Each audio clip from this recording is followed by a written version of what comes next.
सैलाब से होने वाली तबाहकारियों से कौन वाकिफ़ नहीं, सभी वाकिफ़ हैं। सब जानते हैं कि इस वक्त क्या हो रहा है हमारे मुल्क में, हमारे इस प्यारे घर में। हमारे अपने कितनी तकलीफ़ से गुज़र रहे हैं। सरों पे छतें नहीं हैं, चार दीवारी नहीं है। टूटे फूटे सामान को समेट कर कोई ना कोई पत्थर, कोई टीला, कोई ऊंची जगह देखकर वहां अपनी जान बचाकर बैठे हैं। और कई लोग तो ऐसी जगहों पर बैठे हैं जहां अभी तक इमदाद पहुंची ही नहीं। ये मुल्क हमारा घर है।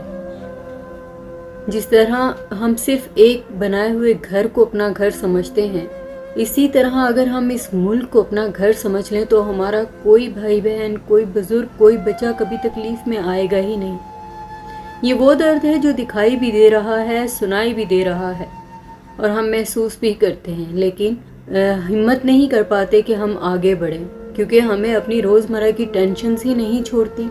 घर की एक छत पर एक बच्चा, एक मजबूत छत पर एक बच्चा अपने बड़ों से फरमाइश करता है अपने पसंदीदा खानों की, क्योंकि बारिश है और बारिश को एंजॉय करते हुए वो अपनी मन पसंदीदा चीज़ें भी चाहता है अपने पास। दूसरी तरफ वहाँ सैलाब से डरे हुए बच्चे जब आसमान पे बादल देखते हैं तो सिमट कर, सहम कर न सिर्फ बैठ जाते हैं, बल्कि खौफज़दा आंखों के साथ अपने बड़ों को और बुज़ुर्गों को देखते हैं। उनके जहन में ये सवाल नहीं आता कि आज हम मौसम अच्छा है, कुछ अच्छा खाएं, अपनी पसंद का खाएं। एक ही सवाल आता है, ये बारिश फिर से अगर हो गई तो क्या होगा। अब तो सर पे छत भी नहीं है, घर का सामान भी नहीं है, पेट में खाना नहीं है, प्यास बुझाने के लिए, पीने के लिए पानी नहीं है।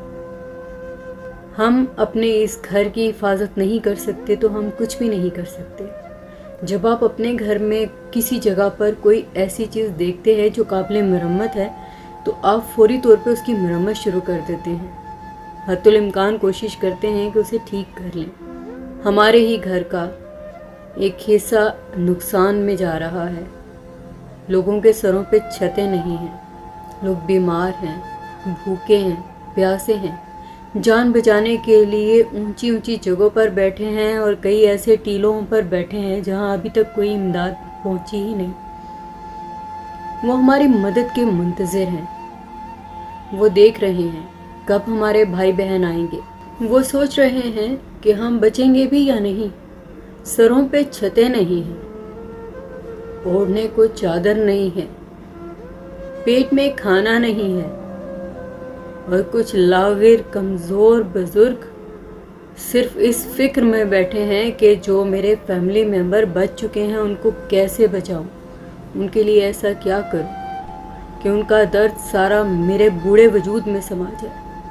दर्जनों जाने गई, दर्जनों मवेशी मरे, लोगों के घर तबाह हुए, जानी और माली नुकसान का सामना किया, लेकिन जो दर्द उनकी रूहों में उतर गया है उसका अज़ाला कोई नहीं कर सकता सिवाय आपके और हमारे। हमारा छोटा सा एक कदम उनके लिए बहुत बड़ी तसल्ली है, बहुत बड़ी तसल्ली। ऐसी तसल्ली जैसे इंसान प्यासा हो और उसे कितने ही अरसे के बाद पानी मुयस्सर आ जाए, जैसे इंसान धूप में बैठा हो और उसके सर पे यकदम से कोई साया हो जाए। उन्हें हमारी ज़रूरत है। हमें परवरदिगार ने मौका दिया है कि हम उनकी मदद करें।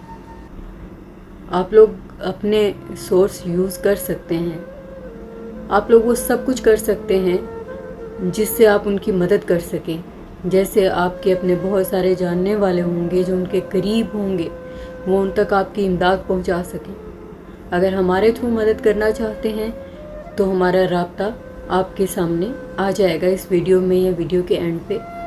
उसमें आपको कॉन्टैक्ट नंबर भी मिल जाएगा, तब आप हमसे रब्ता कर लीजिए। कहने का मकसद सिर्फ इतना है कि ये लोग हमारे अपने हैं, इन्हें हमारी ज़रूरत है।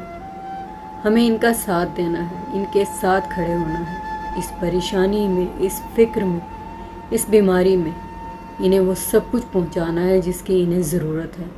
हम इनकी सारी तकलीफ़ दूर नहीं कर सकते, लेकिन हमारा एक कदम इनको ये तसल्ली दे सकता है कि वो इस वक्त अकेले नहीं हैं। उन छोटे छोटे मासूम दिलों को ढारस दे सकता है कि उनकी जानें नुकसान में नहीं हैं।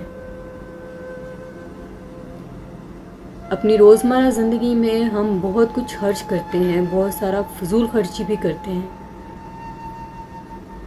आप सबसे गुजारिश है कि अपने अल्लाह ताला ने जिस तरह आपको अता किया है, तो आप भी उस अता किए हुए रिज़्क में से सदका और खैरात कीजिए, इन लोगों की मदद कीजिए और इन्हें बताइए कि हम आपके साथ हैं। इस घर की हिफाजत भी हमारी ज़िम्मेदारी है और इस घर के लोगों की भी।